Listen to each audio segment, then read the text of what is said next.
किशन, जो कि रामलीला कमेटी का मैनेजर होता है, रवि से बोलता है। रवि भैया, इस बार तो चंदा बहुत कम आ रहा है। लगता है इस बार रावण के पुतले भी नहीं लगवा पाएंगे। बात तो सही है, लेकिन हम कर भी क्या सकते हैं? लोगों ने इतना पैसा तो कमा लिया है, लेकिन भगवान के नाम पर कुछ चंदा देना ही नहीं चाहते। अरे तुम चिंता मत करो, राम जी है ना, वो कोई ना कोई रास्ता जरूर निकालेंगे। हो, हो, हो, हो, हो, हो। दोस्तों, उदास होने की जरूरत नहीं है। हमें रावण के पुतले के लिए स्पॉन्सर मिल गया है, वो हमें पैसे देगा। बिट्टू की बात सुनकर सारे खुश हो जाते हैं।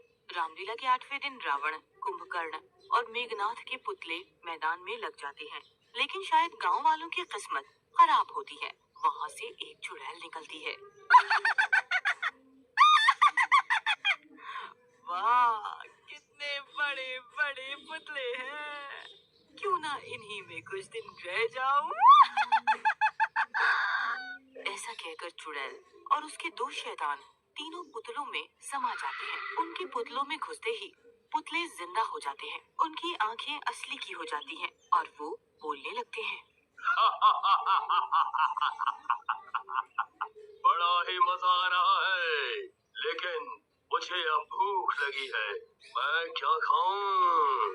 मेघनाथ, चलो गांव के अंदर चलकर देखते हैं, कुछ न कुछ खाने को जरूर होगा। अरे गजोधर, हम अभी अभी बहुत बड़ा रावण का परछाई देखा। पुत्तन की बात सुनकर गजोधर हंसता है और बोलता है। बोला था दशहरे में मत पिया कर, आए पापी, तुझे चढ़ गई है। तुझे रावण दिख रहा है, आए अभी हनुमान जी भी देखेंगे, तुझे अपनी गदा से ही पीटेंगे, आए। नहीं नहीं गजोदर भैया, मैं सही कह रहा हूँ।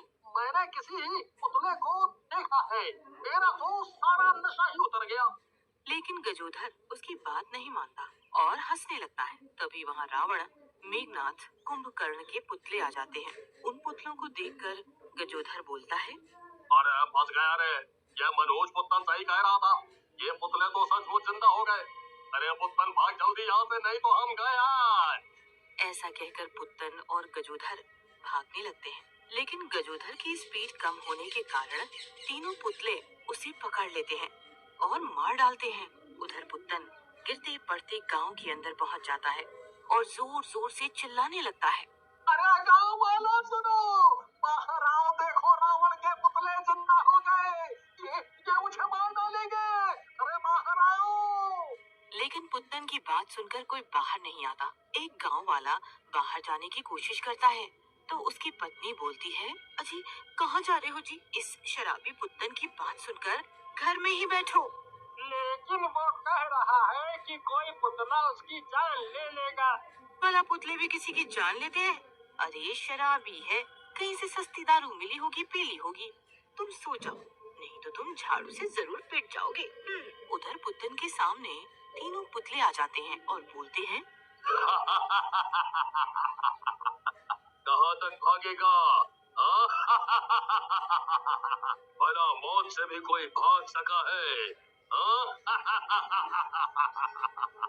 ऐसा कहकर रावण के पुतले पुत्तन को भी मार डालते हैं और अपनी जगह पर जाकर खड़े हो जाते हैं। अगले दिन पुत्तन और गजोधर की लाशें देखकर गांव वाले घबरा जाते हैं। गांव वाला अपनी पत्नी पर गुस्सा होकर बोलता है। कल बहुत उछल रही थी तू, हैं? मैंने कहा था ना, देखने दे, कुछ तो गड़बड़ है बाहर, लेकिन तुमने मुझे खाने नहीं दिया। इन दोनों को मार डाला किसी ने, हैं?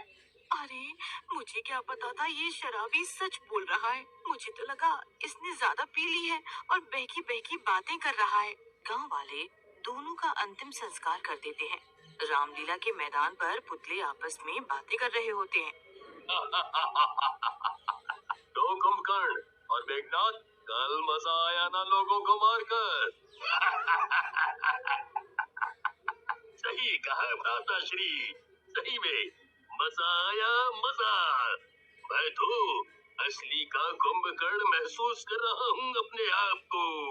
सही कहा कुंभकर्ण जी, मुझे तो लग रहा है जैसे हम रामलीला के समय में पहुंच गए हो। उन तीनों की बातें वहीं पास में काम कर रहा राजू सुन रहा होता है। वो किशन के पास जाकर बोलता है, किशन भैया, हमको लगता है ये तीनों पुतले जिंदा हैं। आज ये तीनों पुतले बातें कर रहे थे। पुतले पुतले आपस में बातें कर रहे हैं। किसी किसी और से मत बोलना, नहीं तो लोग तुझे पागल कहेंगे। नहीं नहीं किशन भैया, आप चाहो तो खुद देख लो। ऐसा कहकर किशन वहाँ से चला जाता है। बाकी लोग और राजू भी अपने काम में लग जाते हैं। उसी रात तीनों पुतले वापस गांव में जाते हैं और कई लोगों को मार डालते हैं। अगली सुबह गांव वाले एक जगह इकट्ठा होते हैं और बोलते हैं, अरे मैंने वो शराबी पुत्तन के मुंह से सुना था कि कोई पुतला उसे मार डालेगा। कहीं ये रावण के पुतले का तो किया धरा नहीं। सही कह रहे हो भाई तुम। कल मैंने भी कुछ परछाइयां देखी थी। तभी वहाँ सरपंच जी आते हैं और बोलते हैं, अरे तुम चिंता क्यों कर रहे हो? अगर ये पुतलों का किया धरा है तो आज दशहरे का आखिरी दिन है। शाम को जला देंगे इन पुतलों को। फिर गांव वाले बेसब्री से शाम होने का इंतजार करने लगते हैं और जैसे ही शाम होती है सारे के सारे रामलीला मैदान पर पहुंच जाते हैं। राम जी पुतले को जलाने के लिए अपना बाण चलाते हैं, लेकिन पुतलों को कुछ नहीं होता। ये देख राम जी किशन को बोलते हैं, किशन, कहीं ये पुतले गीले तो नहीं हैं? आग वाले बाण के लगने के बाद भी ये नहीं जले। नहीं नहीं, पुतले तो बिल्कुल सूखे हैं। रुको, मैं देखता हूँ। किशन पुतलों को देखने के लिए जैसे ही पुतलों के पास जाता है, पुतले जिंदा हो जाते हैं और जोर जोर से हंसने लगते हैं। देखने की जरूरत नहीं है किशन, हमारा ये आग कुछ नहीं बिगाड़ सकती। ऐसा कहकर रावण किशन को पकड़ लेता है और मारने की कोशिश करता है, लेकिन तभी लक्ष्मण जी अपना बाण चलाते हैं जो रावण के हाथ में जाकर लगता है। किशन उसके हाथ से छूट जाता है। किशन वहाँ से अपनी जान बचाकर भाग लेता है। ये देख रावण को भी गुस्सा आ जाता है। तेरी ये हिम्मत लक्ष्मण, तूने मेरा शिकार छीना, मैं तेरी जान ले लूंगा। ऐसा कहकर रावण लक्ष्मण को उठाकर पटक देता है। लक्ष्मण वहीं बेहोश हो जाते हैं। कुंभकर्ण और मेघनाथ दोनों को मारने लगते हैं। लोगों में भगदड़ मच जाती है। तभी वहाँ बिट्टू आ जाता है और बोलता है, मेरे रहते तुम किसी को कुछ नहीं कर सकते। तो तू अपने आप को असली का हनुमान जी समझ रहा है? कुछ नहीं कर पाएगा हमारा, ये कलयुग है। बिट्टू अपनी गदा से उन तीनों को छू देता है।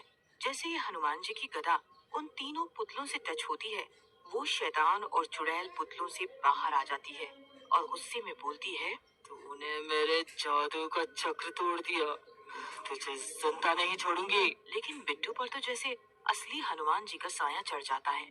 वो अपनी गदा से मार मार कर तीनों को मार डालता है। उसके बाद राम जी तीनों पुतलों को जला देते हैं। चारों तरफ जय श्री राम के नारे गूंजने लगते हैं।